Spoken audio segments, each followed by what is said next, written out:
Hey kitty cats and kittens, it's Froggy Friday.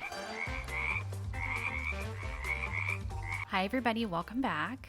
I have another Froggy Friday video for you, and we are going to be making a Petri frog. If you haven't seen my video where I made Petri cabochons, you should go watch it, and I'll have that linked above. I've really come to love this technique. I'm starting off by placing my eyes in the mold with UV resin. Please check out the Dragon's Cave and Girl in the Garage if you haven't seen their channels. They are fantastic crafters. I pour the frog about halfway with regular setting 1:1 epoxy that has been sitting for about 25 minutes. You want to make sure it's a little bit thicker so that when you put the alcohol inks and the Sinker White, they don't just plop right to the bottom, which would be the frog's back in this case.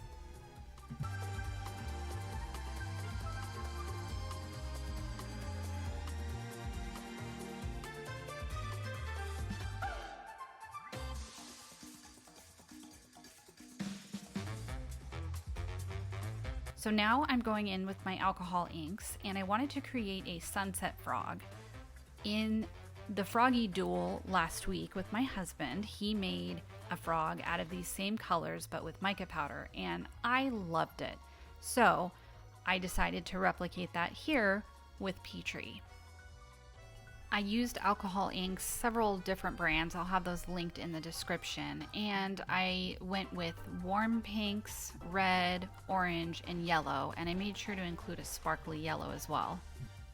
That sparkly yellow was driving me bananas. It kept clogging.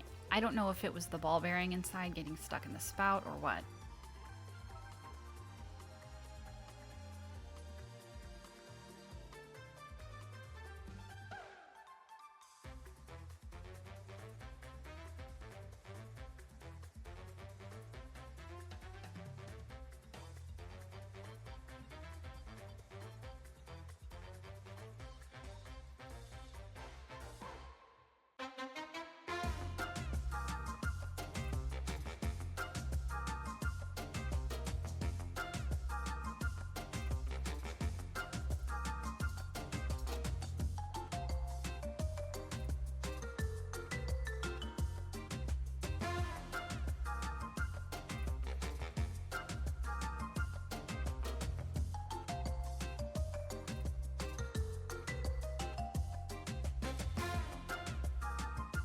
This is probably half an hour after I had done the alcohol ink.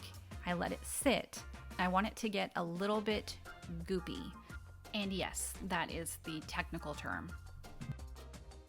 What I'm doing is dragging my toothpick through it in sort of a spiral. And this typically creates really cool designs on the Petri.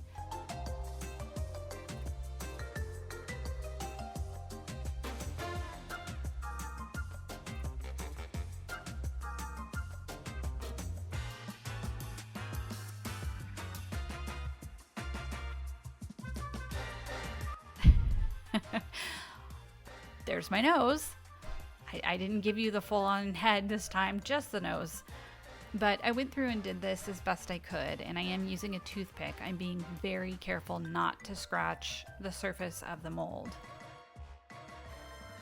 And I'm making sure to also get under the chin, and there are these parts of the legs that end up covered by part of the mold. So I wanted to make sure there was some swirling in there too.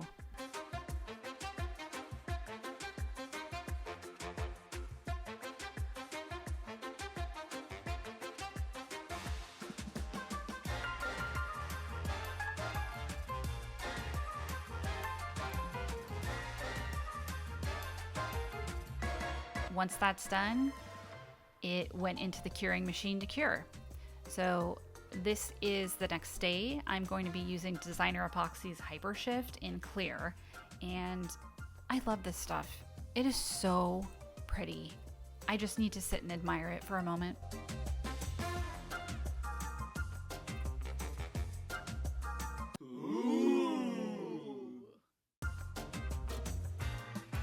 I mixed that up and I put it aside to let it degas a bit, and now I am going in with UV resin in each of the toes, and I decided to put a lime green seed bead in each of the toes. I thought the green would be a nice contrast to the reds and oranges in it. So I pop those in on top of the UV resin and give it a cure for 2 minutes.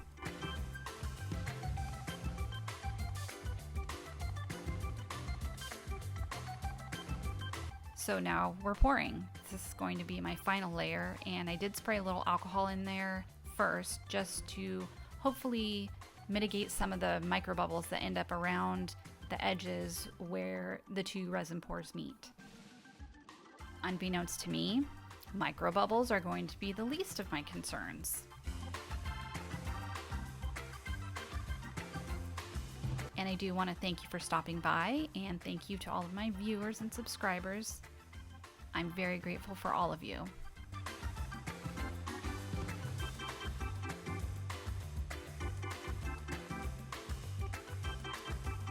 So after being in the curing machine, this is probably 2.5 hours later. It was ready to demold. So I'm going through and demolding it, and you would think I would have this down by now, but no.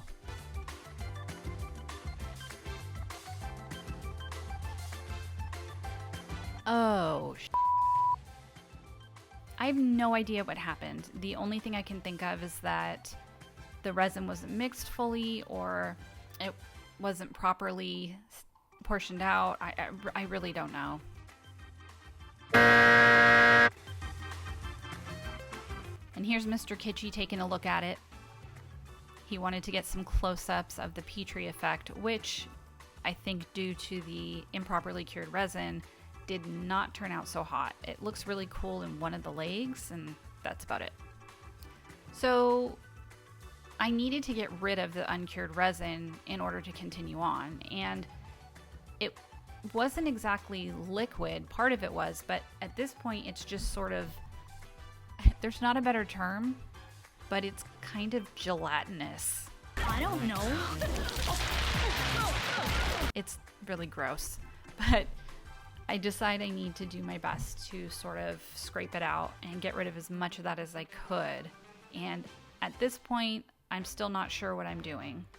I know I need to do something to fix it, but I was kind of at a loss. And here's Mr. Kitschy with an update. Last week's Froggy versus Froggy results are in. We tabulated the votes, and the results are a tie. So what does this mean for the Golden Croaky? Who knows? We didn't come up with the rules for this. It did take a while, but I got there eventually. I got most of the goopy part off, and I went ahead and cleaned it with alcohol just to try to get any of the sticky off. It did leave a little bit of a haze, so I need to go back and clean that, but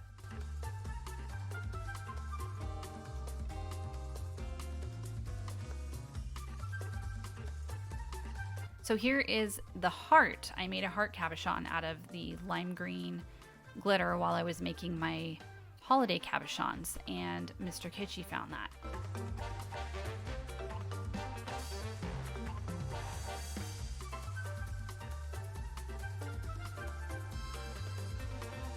Don't forget to scuff up the resin. Obviously the frog is already sticky, but you do need to scuff up any shiny parts.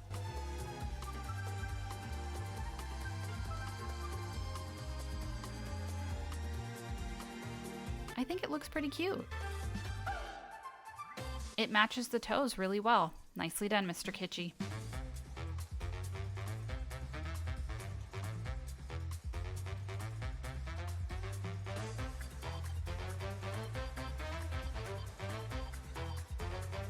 Froggy kiss. And here it is all done. I really like the way it turned out, even though the Petri did not turn out so hot.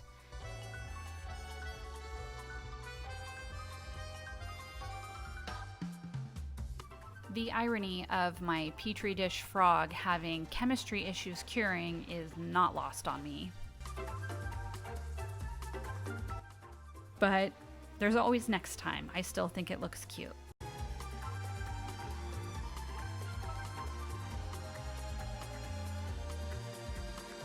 don't forget to like, comment, subscribe, and share.